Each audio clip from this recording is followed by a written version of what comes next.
అందరికీ నమస్కారం. ముందుగా ఈ వీడియోకి ఒక లైక్ కొట్టి మన ఛానల్ని సబ్స్క్రైబ్ చేసుకోండి. ఆదివారం పాటించాల్సిన నియమాలు ఇవే. జుట్టు కత్తిరిస్తే ఆర్థిక ఇబ్బందులు వెంటాడుతాయి.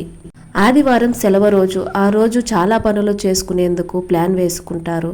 కానీ పురాణాల ప్రకారం ఆదివారం సూర్య భగవానుడికి అంకితం చేయబడిన రోజు. ఈ రోజు కొన్ని పనులను చేయకూడదని పండితులు చెబుతున్నారు. ఆ రోజు హాలిడే అని చాలామంది షేవింగ్, కటింగ్ చేయించుకుంటారు. కానీ అలా చేస్తే జీవితంలో ఆర్థిక ఇబ్బందులు పడతారని పండితులు చెబుతున్నారు.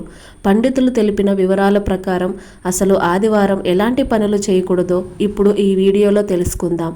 ముందుగా ఈ వీడియోకి ఒక లైక్ కొట్టి ప్రతి ఒక్కరూ ఓం నమః శివాయ అని కామెంట్ చేయండి. పురాణాల ప్రకారం ఆదివారం సూర్యనారాయణుడికి చాలా ఇష్టమైన రోజు. ఆ రోజున కొన్ని నియమాలను పాటించాలని పురాణాల ద్వారా తెలుస్తుంది. ఆ రోజు కొన్ని పనులను ఎట్టి పరిస్థితుల్లోనూ చేయకూడదని పండితులు చెబుతున్నారు. అందుకే ఆదివారం కొన్ని కార్యకలాపాలు నిషేధించబడ్డాయి. ఆధ్యాత్మికవేత్తలు తెలిపిన వివరాల ప్రకారం ఆదివారం షేవింగ్, కటింగ్ చేసుకుంటే ఆర్థిక ఇబ్బందులతో పాటు జీవిత సమస్యలు పెరుగుతాయని చెబుతున్నారు. హిందూ మతంలో వారంలోని ప్రతి రోజును ఏదో ఒక దేవీ దేవతలకు అంకితం చేయడం జరిగింది. ఆదివారం రోజున సూర్యుడికి ప్రత్యేక ప్రార్థనలు చేస్తారు.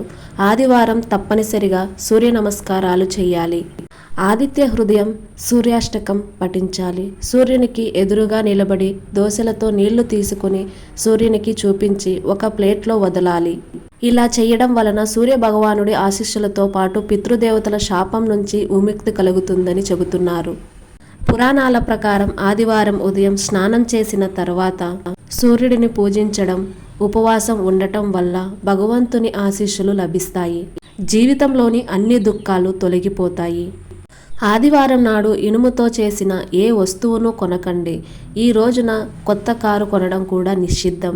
ఈ రోజున కొత్త కారు కొనడం వల్ల ప్రమాదాలు జరిగే ప్రమాదం ఉందని పండితులు చెబుతున్నారు. ఇక గృహ నిర్మాణంలో ఇనుముని ఎక్కువగా ఉపయోగించాల్సి ఉంటుంది.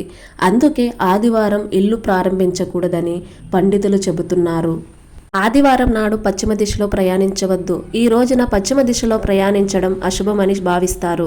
మీరు ఈ దిశలో ప్రయాణించాల్సి వస్తే బయలుదేరే ముందు నెయ్యి తినండి. లేకపోతే మీరు తలపెట్టిన పనుల్లో ఆటంకాలు ఏర్పడతాయని చెబుతున్నారు.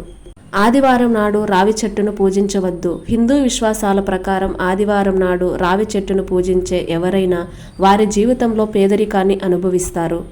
పురాణాల ప్రకారం ఆదివారం తులసీమాత ఉపవాసం దీక్షను పాటిస్తుంది. అందువలన ఆ రోజు తులసి మొక్కను పూజించాలి.